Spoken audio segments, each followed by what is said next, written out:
September 2023. I was wrong. The building behind me is still there. The building behind me, of course, is Enchanted Valley Chalet. I had thought last year when I made the video that there's a 30% chance the river would take it. It turns out there has been absolutely no bank erosion in the last 11 months. Also, I thought there was like a 50% chance the National Park Service would go ahead with their plan to disassemble it. Obviously, they have not. I sort of stand by what I said last year. I'll repeat that. I'll replay that clip from last year, but again, I'll mention that is in direct contradiction to what the park's stated intention is through the environmental impact statement. But if they followed that statement, the chalet would not be here. So judge for yourself there. What do I think is going to happen? This is actually based on a little bit of what happened in 2014. Because this is the exact same situation they have now. In 2014, they had a decision to let it fall in the river, move it, or disassemble it. Back then, they chose to move it. It seems like it may have been an urgent move to prevent it from falling into the river, and the disassembly was not really considered back then. This time they've taken more time and have decided on the disassembly process, eliminating again the letting it fall into the river.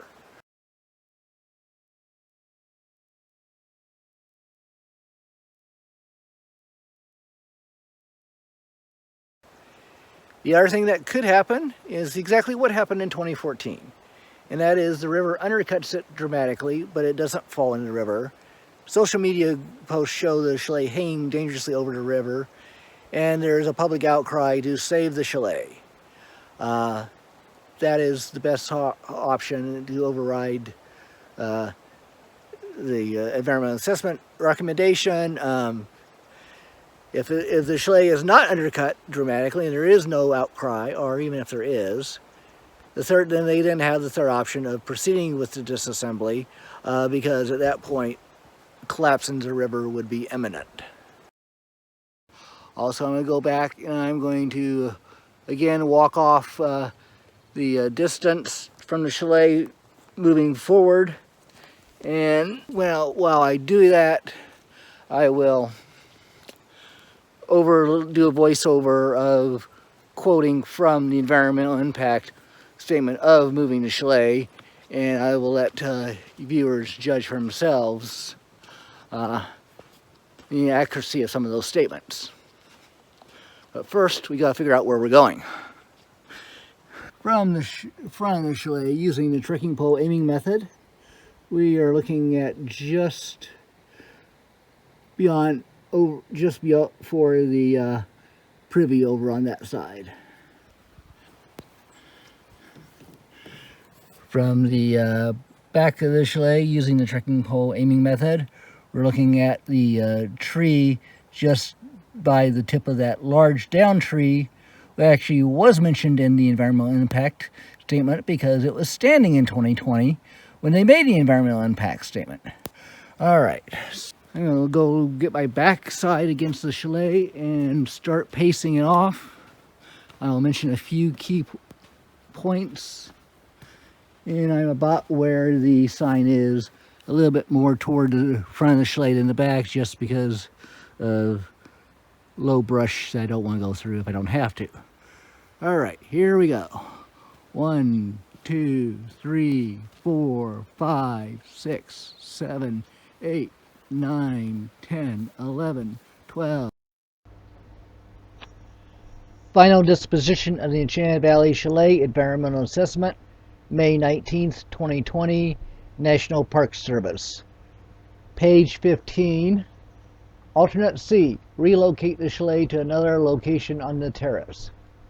Under Alternative C, the chalet would be moved approximately 200 feet to another location on the surrounding terrace. The move would take place in two 125-foot increments over a 1 to 2 year period. The 2017 site flood hazardous report suggests the site with the greatest chance for long-term stability would be close to the eastern valley side terrace wall as practical. 33 paces. We are even with one medium-sized tree. 34, 35, 36. The precise location would be selected to minimize damage to vegetation, particularly trees. This includes live, dead, fallen, and standing trees. Skipping down to the next paragraph. The building would be moved in a direct line. It may be angled slightly to the right east from its long edge opposite the river toward the northwest to the valley wall. The path the building would travel is located in the area of interest defined by Site Flood Hazard Survey, Figure 2. 54, 55. 55 paces, even with another smaller alder.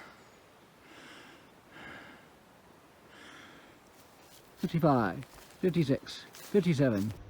Approximately 12 cottonwood or alder trees up to 72 inches in diameter would be removed.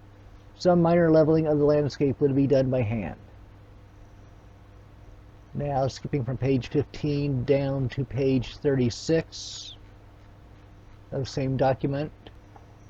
Such a move would also have short and long-term adverse effects on the natural quality of wilderness due to the need to remove approximately 12 cottonwood or alder trees with sizes ranging up to approximately 72 inches in diameter, although only one or two at this or near this size may be removed, along with other low-level vegetation using a chainsaw. Potential leveling of landscape in order to move the chalet, as well as to set it down in a new location. 79, 80. 80 paces were even with this row of trees, the large down one, and that tree. Also, we have a significant depression there. Back to the chalet, that's pretty much level. There's a few ups and downs, as you can see, and there's slow brush, but that tree is the one tree that's really an awkward problem. And the helicopter noise temporarily disrupting area wildlife and natural soundscape. The untrampled quality of the wilderness area would be adversely affected during tree removal. End quote. That tree would be really close. That tree over there is way out of any line.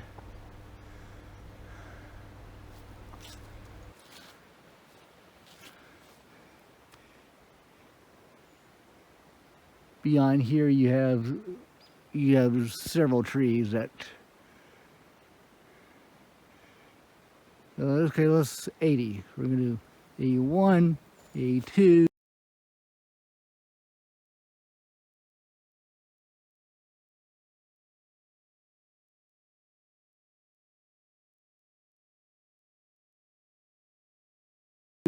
'83, '84, '85, '86, '87, '88, '89, '90, '91, '92, '93, '94, '95, '96, '97, '98, '99, 100.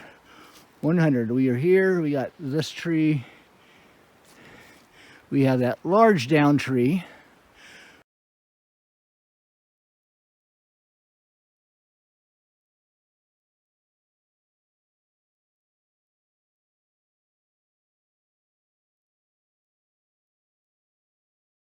Which, and I believe must have been 2020, must have been standing because they referenced a very large tree they wanted to save.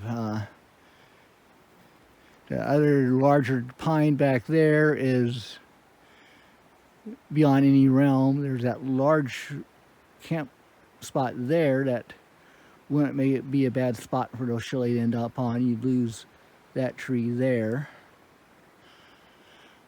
But viewers can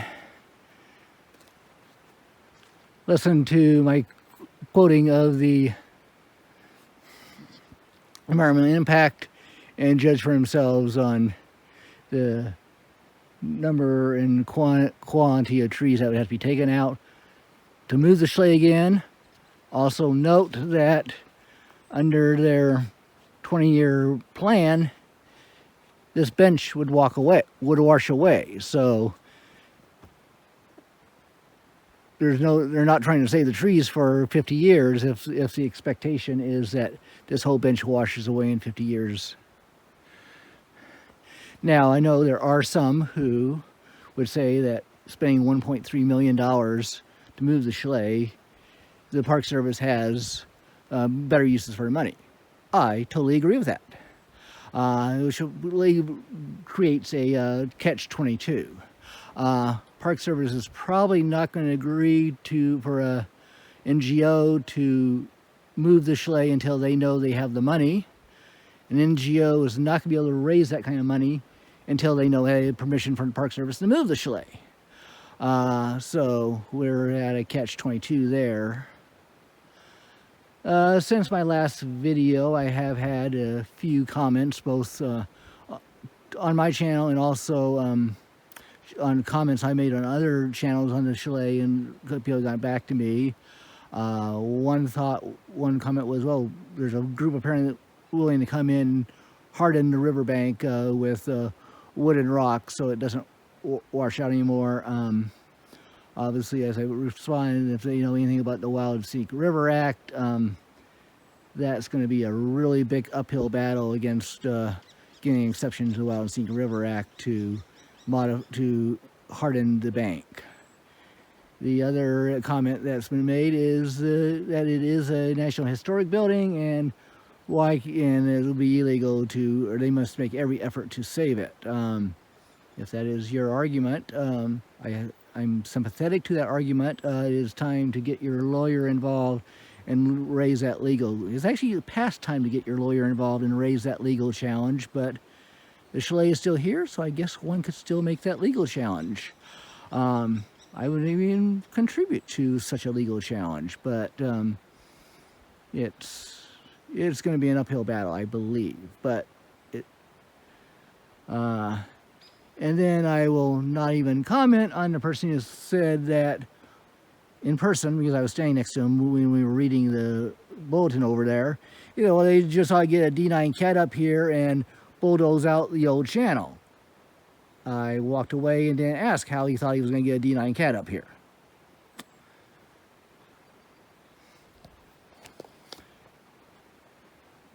So,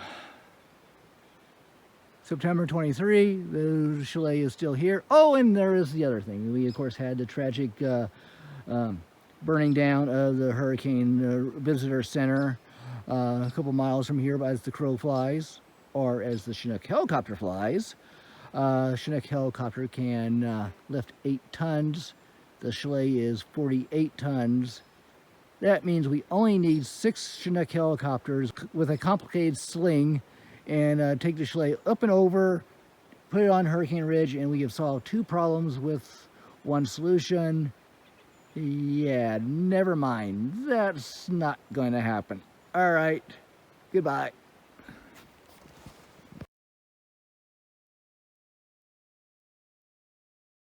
Looking west down the East Fork Quinault River.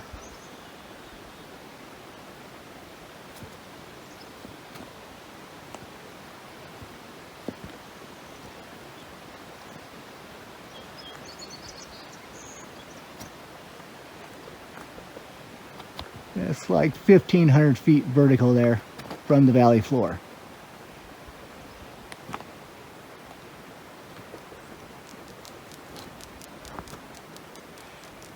Mount Anderson still has snow. There was a rumor that Anderson Glacier melted out a few years ago. It looks like it is back. Alright, looking east up the valley now.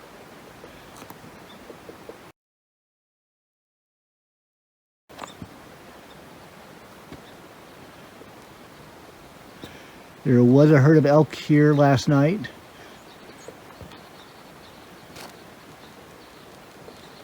And we come around and, of course, catch the Enchanted Valley Chalet. Future unknown.